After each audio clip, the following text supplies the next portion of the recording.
ध्यान दीजिए, zero order reaction, first order reaction. पहले जीरो ऑर्डर का देखिए, यहाँ ए लिखा हुआ है, ये हमारे पास हो गया है प्रोडक्ट। हाँ, at t is equal to zero, a रहेगा। टाइम टी जीरो है, इनिशियल है, यहाँ ए यहाँ जीरो। एट टाइम टी हो गया means A minus x and x.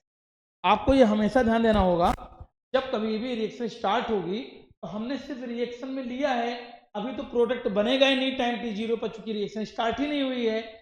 और जब टाइम टी हो जाएगा, सपोज करिए कुछ पार्ट यहां से गया यहाँ, ये स्टेप तो आपको ध्यान दे देना, चाहे जीरो ऑर्डर रिएक्शन हो, चाहे हमारे पास फर्स्ट ऑर्डर रिएक्शन हो, कोई भी, यहां तक कि थर्ड ऑर्डर भी करोगे तो इतना स्टेप कॉमन रहेगा। अब करना क्या है, देखो पहला स्टेप रेट लिखा, यहां आपने लिख दिया है कि टी। अब यहां समझिए, तो वैल्यू हमारे पास होगी, थोड़ा सा इसका पैटर्न हम और चेंज कर दे रहे हैं। रीजन ये है कि अगर चेंज कर दे रहे हैं जिससे आपको समझ में आसानी से आ जाए, रेट जो होता है वो dx अपॉन dt हो, प्रपोर्शनल हो जाएगा वो, जो भी यहाँ लिखा होगा, a माइनस एक्स लिखा है। अब हम कर रहे हैं जीरो ऑर्डर रिएक्शन, तो मैंने पावर लगा दिया है जीरो, मैंने पावर कर दिया जीरो। अगर फर्स्ट ऑर्डर रहेगा तो पावर होगी वन, अगर सेकेंड होगा तो पावर हो जाएगी टू। अब प्रपोर्शनलिटी का सिंबल हटाया, के लग गया, पावर किसी की भी जीरो होगी तो हमेशा आंसर बना जाएगा। अब हमने इसको क्रॉस मल्टीप्लाई कर लिया, this implies d x equal to आ जाएगा के डी टी। अब हम इस जगह पर कर लेंगे इसका इंटीग्रेशन, तो डी एक्स का इंटीग्रेशन एक्स आ जाएगा, के का के, डी टी का टी, और जब इंटीग्रेशन होता है तो एक कांस्टेंट लग जाता है जिसको हमने सी। अब हमको सी की वैल्यू निकालनी होती है, तो हम बगल में ही कैलकुलेशन कर दे रहे हैं। सी की वैल्यू के लिए क्या हो जाएगा, at time t is equal to zero. अगर टाइम टी जीरो है, देखिए आप टाइम जीरो पर देखो एक्स था ही नहीं, ये कंडीशन आपको याद कर लेनी है। T is equal to zero तो एक्स जीरो होता है, इस कंडीशन से हम सी की वैल्यू को कैलकुलेट करेंगे। मैंने इसको उठाकर इक्वेशन नंबर वन में रख दिया। तो इक्वेशन नंबर वन जो हमारे पास रहेगा, एक्स की वैल्यू क्या आ जाएगी जीरो, यहाँ पर जीरो प्लस का सी,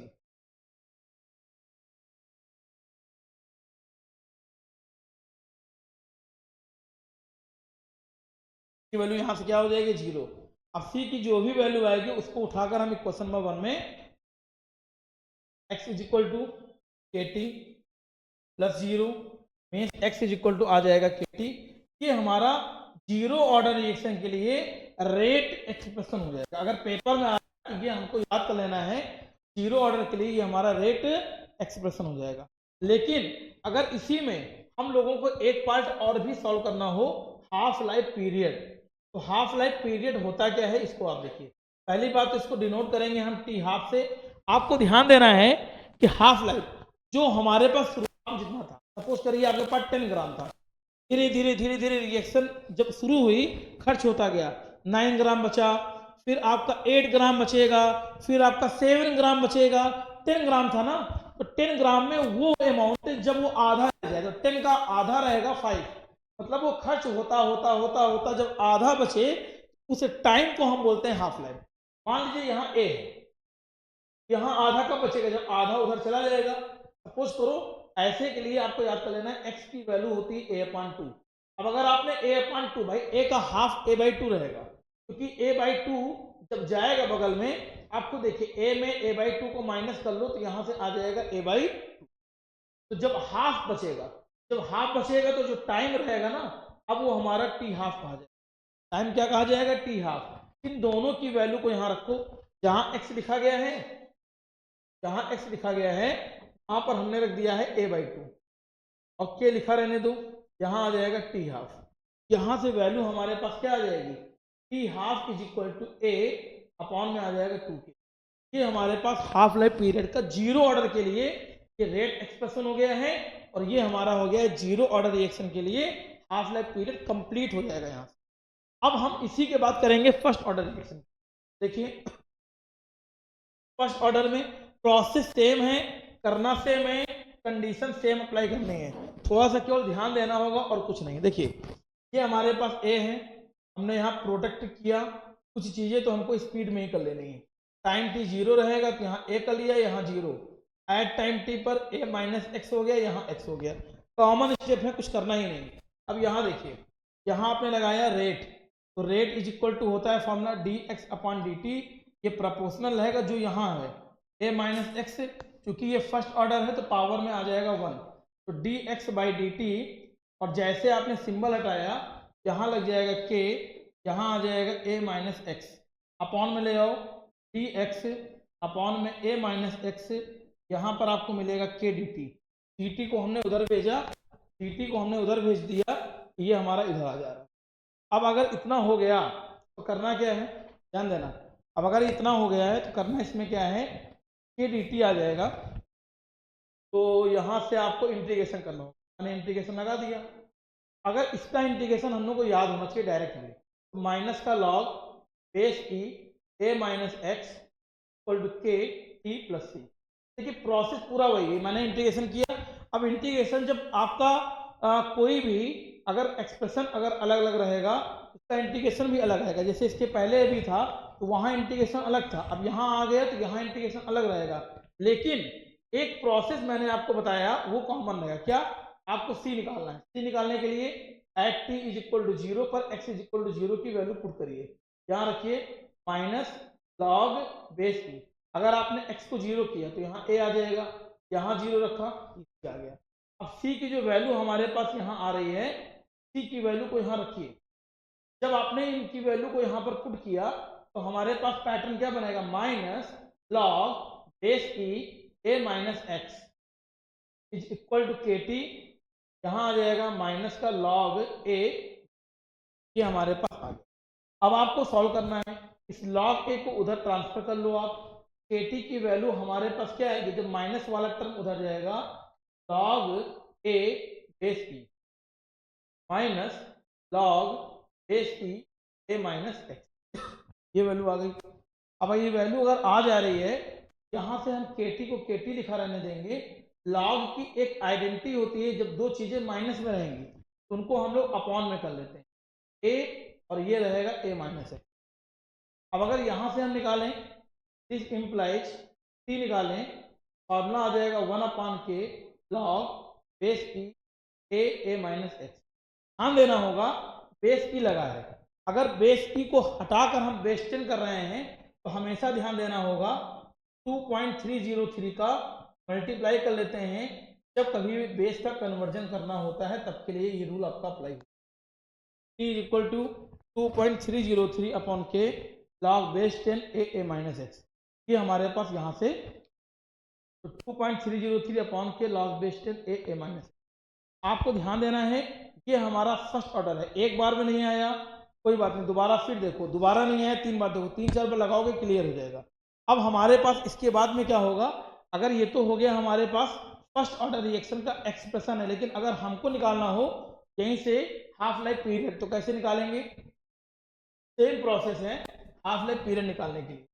क्या करेंगे, x की वैल्यू हमको मिल जाएगी a/2 और जहां t रहेगा वहां मिलेगा t हाफ। देखिए फॉर्मूला जो रहता है अभी मैंने आपको बताया है, t is equal to 2.303 upon में k मिल जाएगा log base 10 a minus x. आप इसी में जरा वैल्यू पुट करिए, 2.303 upon k log base 10 a और a माइनस एक्स की जगह पर वैल्यू रखो।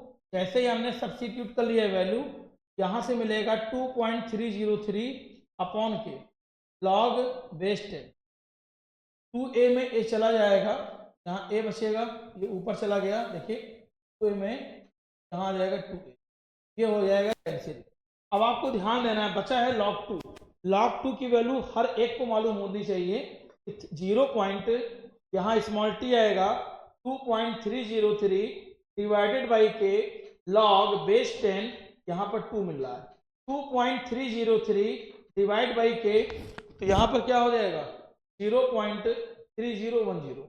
log 2 की वैल्यू आ गई, मल्टीप्लाई कर लिया, कैसे मल्टीप्लाई करेंगे तो ये आ जाएगा 693 ऑन में के यहाँ टी। ये आपको ध्यान देना है कि हाफ होगा, क्योंकि हम टी हाफ को निकाल रहे हैं, यहाँ भी आप टी हाफ को ही रखो, ये आपको ध्यान है। टी हाफ की वैल्यू आ जाएगी 0.693 अपॉन में क्या आ जाएगा, ये के जो होता है रेट कांस्टेंट, टी हो जाएगा हाफ लाइफ। ये फॉर्मूला जो रहेगा ये फर्स्ट ऑर्डर रिएक्शन के लिए आपका डेरिवेशन हो जाता है। ऐसे ही अगर आप देखें थोड़ा सा और, लेकिन इनका ग्राफ जो रहेगा ये भी हम बनवा देंगे, लेकिन अभी आपको समझना है मेन, ये देख ही लीजिए ग्राफ भी इनका, ये ग्राफ कैसे हैं। कभी कभी पेपर में हो सकता है ग्राफ आपको यहाँ से मिल जाए, तो ये समझना है कि कुछ और नहीं है, सिर्फ जो भी उनका रेट एक्सप्रेशन है उनके बेस पर आप यहाँ से ग्राफ को ड्रा करते हो। जैसे अगर हमसे पूछ लिया जाए कि हमारे पास जो ऑर्डर होगा, जीरो ऑर्डर या फर्स्ट ऑर्डर या सेकेंड ऑर्डर जो भी ग्राफ रहेगा, हमारा जो भी उनका रेट एक्सप्रेशन है, हम उस रेट एक्सप्रेशन के बिहाफ पर ही उनका ग्राफ जो भी रहेगा बना लेंगे। आपको ध्यान देना है ग्राफ के लिए हमारे पास कैसे रहेगा। तो ग्राफ में कुछ और नहीं है, नया नहीं है। जीरो ऑर्डर का अगर हम ले लें, जीरो ऑर्डर का जो ग्राफ बनेगा, ये अगर मान लीजिए कंसंट्रेशन है और यहाँ पर अगर आपका टाइम आ गया है, तो कंसंट्रेशन और टाइम के बीच में जो ग्राफ बनाएंगे तो कुछ ऐसा आपका बनेगा ग्राफ, ये आपको देना है, ठीक है ना। कंसंट्रेशन और इनके बीच का ग्राफ। दूसरा काम है, यही काम अगर हमारे पास मान लीजिए फर्स्ट ऑर्डर रिएक्शन के लिए हो जाए, फर्स्ट ऑर्डर रिएक्शन में क्या हो जाएगा, ये आया आपका T हो गया, यहाँ आपका है log R है, ग्राफ इसका ऐसे बन जाएगा। आपको ये भी समझना है सेम ग्राफ होता है, लेकिन हमने यहाँ क्या लिया, log R ले लिया है, ये आपका कंसंट्रेशन रहेगा, यहाँ रहेगा टाइम। तो ये आपको यहाँ ध्यान देना है कि जब ग्राफ हम लोग ड्रा करेंगे, दोनों का ग्राफ हमारा सेम है, लेकिन दोनों के ग्राफों में हमने चेंज क्या किया वो भी देखिए। अगर मान लीजिए यही चीज अगर आपके पास पेपर में आ रहा है, तो स्लोप की वैल्यू इस कंडीशन में क्या हो जाएगी, slope is equal to -k/2.303, जो आपको ध्यान देना होगा और कुछ नहीं, सिर्फ केवल ध्यान देना है कि हाँ भाई इस कंडीशन में स्लोप हमारा ये होता है। और अगर रफली हम देखें तो एक काम और भी कर सकते हैं, क्या, आइए इनके ग्राफ को एक बार हम और देख लेते हैं। नॉर्मली हम ऐसे भी कर सकते हैं अगर बेसिक बनाना, जैसे ये आपका हो गया जीरो ऑर्डर रिएक्शन, तो जीरो ऑर्डर के लिए अगर मान लीजिए यहाँ हमने ले लिया है रेट और यहाँ पर हमने ले लिया है टाइम, तो आपको मालूम होना चाहिए जीरो ऑर्डर रिएक्शन जब हमारे पास होगा, जो भी कंसंट्रेशन ले लो, चेंज कर लो, तो ग्राफ थोड़ा सा बनाने में, जैसे ये हमारे पास हो गया है जीरो ऑर्डर के लिए। तो जीरो ऑर्डर में क्या हो जाएगा, हमने यहाँ ले लिया है रेट और यहाँ ले लिया है हमने आर, तो ये हमारा ऐसा बनेगा, ये हमारा ग्राफ ऐसे बन जाएगा। यही काम अगर इन्हीं दोनों के बीच में आप बना रहे हो फर्स्ट ऑर्डर का ग्राफ, तो फर्स्ट ऑर्डर का जो ग्राफ होगा बिल्कुल आपका स्ट्रेट जाएगा, ये आपका बिल्कुल स्ट्रेट जाएगा। रेट और आर के बीच में जब हम ग्राफ बनाते हैं, ये हमारे पास यहाँ से आपको ये मिल जाएगा।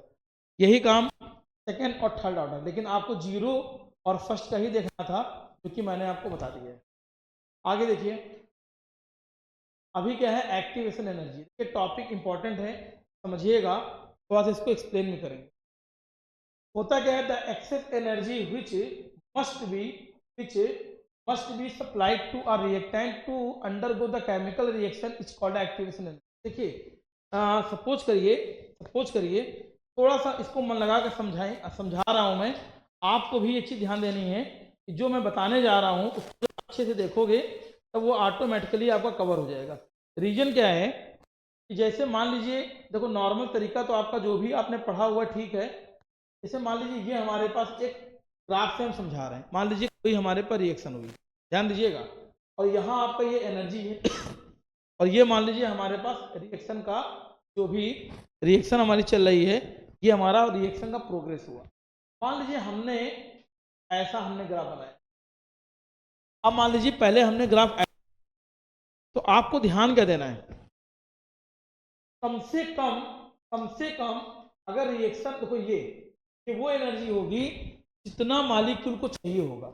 अगर इतनी एनर्जी मॉलिक्यूल नहीं ले रहा है तो बनी सी बात है वो कभी भी रिएक्शन में कन्वर्ट नहीं हो पाएगा, वो रिएक्शन में कन्वर्ट नहीं हो पाएगा। और ये जो रिएक्शन की एनर्जी होती है, ये कम से कम इतनी एनर्जी नहीं होगी तो रिएक्शन जो रहेगी कंप्लीट ही नहीं हो पाएगी। और ये आपको ध्यान देना होगा, हमेशा समझना होगा, आप लोगों ने पढ़ा होगा the minimum amount of energy who are required for any chemical reaction. जो केमिकल रिएक्शन के लिए सबसे कम एनर्जी होती है वह एनर्जी हमारी थ्रेशोल्ड एनर्जी। मान लीजिए किसी ने कहा अच्छा भाई पहले तो एनर्जी ये थी, पहले जब रिएक्शन करा था तो एनर्जी यहाँ तक थी। मान लीजिए हमने इसमें कैटलिस्ट मिला दिया, तो कैटलिस्ट क्या करेगा? कैटलिस्ट रिएक्शन खुद नहीं करेगा, लेकिन एक बेनिफिट क्या रहेगा? मान लो अभी एनर्जी इसको लग रही 1000, अभी एनर्जी लग रही 1000, और आपने जैसे ही इसमें डाल दिया कैटलिस्ट, तो जो इसकी एनर्जी 1000 है ना, अब वो नहीं लगेगी। अब हो सकता है रिएक्शन हो और वो कम नहीं हो जाएगी, तो रिएक्शन में इतना लगे, बन तो वही रहा, लेकिन देखो डाउन हो गया ना। कैटलिस्ट मिलाने के बाद क्या हो गया? डाउन हो गया ग्राफ, मतलब एनर्जी कम लग रही है, एनर्जी कम लग रही है और पहले एनर्जी ज्यादा लग रही थी। तो कैटलिस्ट जब मिलाएंगे, तो कैटलिस्ट मिलाने से क्या हो जाएगा? हमारे पास जो एनर्जी रहेगी वो हमको यहाँ कम से कम मिलना शुरू हो जाती है, कम एनर्जी में ही रिएक्शन हो जाएगी। अभी तक क्या था? हाई एनर्जी चाहिए था, तो कैटलिस्ट मिला दिया आपने, तो कैटलिस्ट रेट को इफेक्ट डालेगा। कभी भी ऐसा आ रहा है तो आपको ये चीज ध्यान दे देनी है कि कहीं ना कहीं ये आपका ये सबसे ऊपर वाला ग्राफ है विदाउट कैटलिस्ट है, ये क्या है? कैटलिस्ट के साथ में, ठीक। तो ये आपको ध्यान देना होगा, और याद कर लीजिए जितनी भी लो एक्टिवेशन एनर्जी होंगी, जितनी भी किसी भी रिएक्शन का अगर लो एक्टिवेशन एनर्जी है तो वो सभी भी फास्ट रिएक्शन होंगी, और जहां पर हाई एक्टिवेशन एनर्जी होगी वो रिएक्शन स्लो रिएक्शन होगी। पेपर में एमसीक्यू पूछा जा सकता है कि स्लो रिएक्शन के लिए एक्टिवेशन एनर्जी क्या होगी, तो हमेशा आपको ध्यान देना है हाई रहेगी, और फास्ट के लिए आपके पास ये एक बेसिक सा कॉन्सेप्ट था। अब एक आता है कोलिजन थ्योरी। ये कोलिजन थ्योरी को भी मैंने इसके पहले बताया हुआ है, फिर भी आपको ये थोड़ा सा यहाँ पर समझ लेना है अपने नॉलेज पर्पज से, ज़्यादा इसमें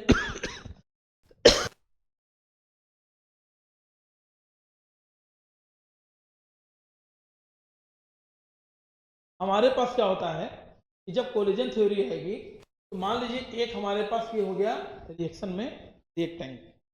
अब इस करना क्या होता है? कहते हैं जो भी हमारे पास रिएक्शन होगी, तो रिएक्शन में मालिक्यूल टकरा रहे हैं, समझिए कोलिजन थ्योरी में बताया क्या गया। और मान लो एक मालिक्यूल ये हो गया, अब दो लोग टकरा गए। जैसे आपने एक कॉन्सेप्ट पढ़ा होगा फिजिक्स में, अगर एक दीवार पर एक आदमी फोर्स लगा रहा है तो वर्क कितना होता है, तो वहां एक कॉन्सेप्ट निकल कर आता है 0। इसलिए क्योंकि वर्क हमने लगाया, वर्क होता है फोर्स और डिस्प्लेसमेंट के ऊपर डिपेंडेंसी पर होता है, कि अगर हमने फोर्स लगाया तो जो ऑब्जेक्ट है ना वो डिस्प्लेस होना चाहिए। अगर डिस्प्लेस हो गया तब तो वर्क, और डिस्प्लेस नहीं हुआ तो वर्क नहीं होगा। यहाँ पर आपको कॉन्सेप्ट लेकर चलना होगा कि जब हमारे पास कभी भी कोई क्वेश्चन आ रहा है, कोलिजन थ्योरी में क्या बताया गया है, तो आप पढ़िएगा। मैं एक रफली इसको समराइज कर दे रहा हूँ। कोलिजन थ्योरी में बताया कि दो मॉलिक्यूल हो सकता है कोलिजन करें, टकराएं, और टकराने के बाद उनका जो प्रोडक्ट है, भाई जब दो लोग आपस में टकरा गए, मान लो ये ए है और ये बी है, हो सकता है यहां से सी बने, और ये भी पॉसिबल है कि सी ना बने। तो कहते हैं कि जब कभी भी दो molecules collide each other, then between these collision always be a effective। मतलब ऐसा हो कि जब दोनों लोग आपस में कोलिजन करें तो वहां से प्रोडक्ट बने, ऐसा ना हो कोलिजन तो कर गए लेकिन कुछ बना ही नहीं, तो वो कोलिजन थ्योरी में नहीं कहा। कोलिजन थ्योरी में कहा गया कोई भी अगर हमारे पास मॉलिक्यूल है, अगर वो आपस में रिएक्शन कर रहे हैं, टकरा रहे हैं, कोलिजन का मतलब होता है टकराना, मतलब टकरा रहे हैं, तो वहां से फाइनली कुछ ना कुछ बने, प्रोडक्ट बने। तो प्रोडक्ट अगर बन रहा है तो वो हमारा इफेक्टिव कोलिजन होगा। ऐसा कोलिजन होगा तो रिएक्शन कंप्लीट होगी, लेकिन अगर कोलिजन इफेक्टिव ना हुआ तो वहां बेकार है। समझ में आया कि नहीं आया चीज? तो ये चीज आपको यहाँ पर समझना है, एक बार पढ़िएगा और समझ में आएगा। फिर देखिए एक बेसिक सा कॉन्सेप्ट है, अच्छा है, पेपर में क्वेश्चन इसके आते हैं। आता है टेम्परेचर कोफिशिएंट या अप्रोक्सीमेट रूल, जो बहुत कम लोगों को आता है। होता क्या है, the rate of a reaction rate constant become almost double. अक्सर पेपर में मिल जाता है, जैसे पेपर में आया तो न्यूमेरिकल में क्या होगा, न्यूमेरिकल में कभी दिया नहीं जाएगा, न्यूमेरिकल में कभी नहीं दिया जाएगा। आपका जब पेपर में क्वेश्चन आ जाएगा, एक हमारे पास देखिए जब अभी क्वेश्चन लगाएंगे, एक कोई क्वेश्चन आया कि ये भाई 10 डिग्री हमने राइज किया, अब पता लगा वहां पर 10 डिग्री राइज कराया, वहां एक कॉन्सेप्ट आता है, जब 10 डिग्री राइज कराओगे तो हमेशा ध्यान देना कि the rate of a reaction या रेट कांस्टेंट वो हमेशा डबल हो जाएगा हर 10 डिग्री पर। 10 डिग्री अगर है तो हमने K2 माना तो K2 बराबर कितना हो जाएगा 2K1, ये चीज समझना है। और टेम्परेचर कोफिशिएंट का ये हो जाएगा फॉर्मूला, थोड़ा सा ध्यान दे देना है, पेपर कभी कभार पूछ लिया है तो आप कर सकते हो। अब एक देख लीजिए आप आर्हीनियस इक्वेशन, तो अगर आर्हीनियस इक्वेशन आप देख लो उसके बाद हमारा ये टॉपिक जो रहेगा वो कहीं ना कहीं कंप्लीट भी हो जाएगा। आर्हीनियस इक्वेशन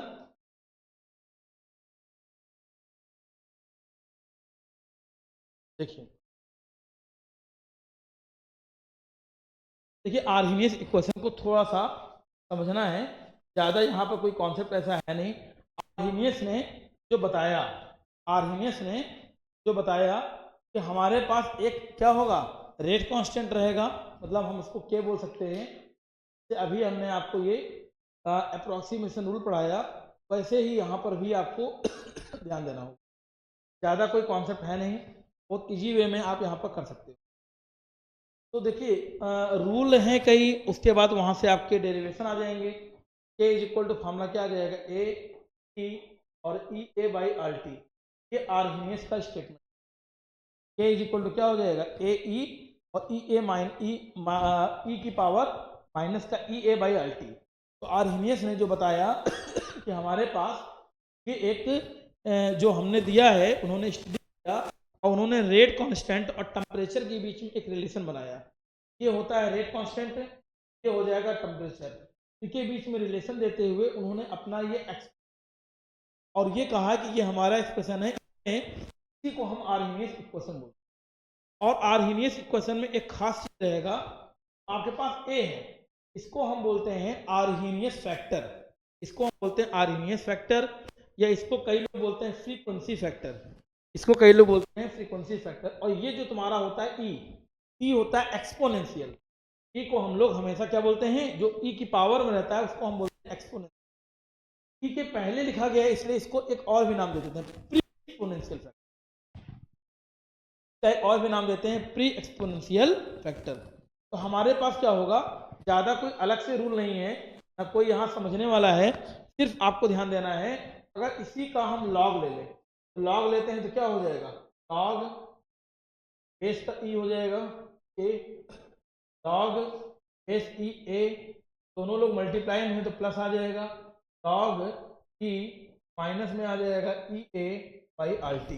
ये हमारे पास मैंने यहाँ लिख दिया लॉग बेस के, यहाँ लॉग आ गया ए, पावर पहले आया ई ए अपान आर टी, आ जाएगा लॉग बेस ये वैल्यू हमारे पास यहाँ से लॉग बेस की। अब आपको देखना क्या है, लॉग ई जब हमारे पास कभी भी आए आपको हमेशा ध्यान दे देना है उसकी वैल्यू 1 के बराबर होती है। लेकिन बच क्या रहा है आपका भी, यहाँ आ जाएगा लॉग के एस पी, यहाँ आ जाएगा log A S P, minus में आ जाएगा ई ए ऑन आर। लॉग ई की जो वैल्यू हो गई 1 हो गई। याद करिए कि लॉग ई जो होता है वो हमारा नेचुरल लॉग होता है, तो नेचुरल लॉग को हमको हटाना होगा, कि बेस ई को हम हटाकर हम उसको बेस 10 में कैलकुलेट करेंगे। ठीक, बेस ई को हमने हटाया और उसको हम ले आ रहे हैं बेस 10। बेस 10 में कैसे करेंगे, बेस 10 में लाएंगे तो हम मल्टीप्लाई करेंगे 2.303 लॉग बेस ई 2.303 लॉग ए, सॉरी यहाँ पर आ जाएगा बेस 10, यहाँ पर भी बेस 10 आ, यहाँ आपका मिल गया है ई 2 को असल में फॉर्मूला याद है इसलिए बार बार वो लिख कर आ रहा है। यहाँ क्या हो जाएगा 2.303 लॉग के बेस 10 माइनस में यहाँ पर आपका माइनस बता दीजिए 2.303 लॉग, मतलब बेस ई को आपने जब बेस 10 में चेंज किया तो इससे मल्टीप्लाई करना है। बेस ई को जब देखिए बेस 10 में हमने किया तो मल्टीप्लाई कर, यहाँ लॉग था नहीं तो ये अपनी जगह पर जैसे वैसे लिखा। अब देखो यहाँ पर भी 2.303 आ रहा है, यहाँ पर भी 2.303 आ रहा है, तो आप क्या करो इसी से पूरे को डिवाइड कर लो।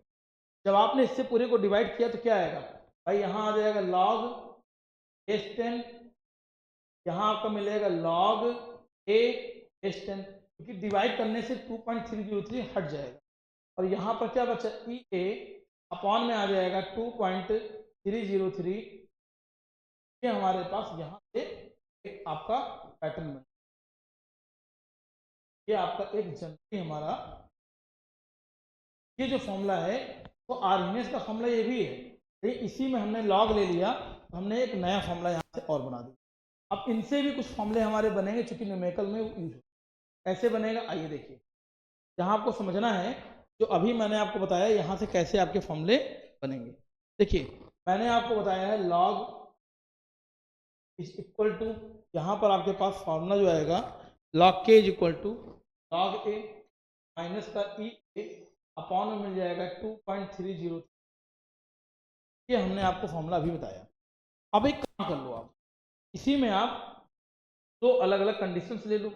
एक में ले लो रेट K1 है, तो मैं आपका टेम्परेचर क्या है T1 है, तो मैंने यहाँ ले लिया है लॉग के एस, लिखना हो तो लिख भी सकते, log a minus E A upon में आ जाएगा 2.303 और यहाँ आ जाएगा लॉग S10, यहाँ आ जाएगा लॉग एस ए माइनस में ए डिवाइडेड बाई 2.3 आर। दोनों को आपस में आप डिवाइड कर सकते हैं, तो डिवाइड मतलब सॉरी इसको आप माइनस कर लो आपस में।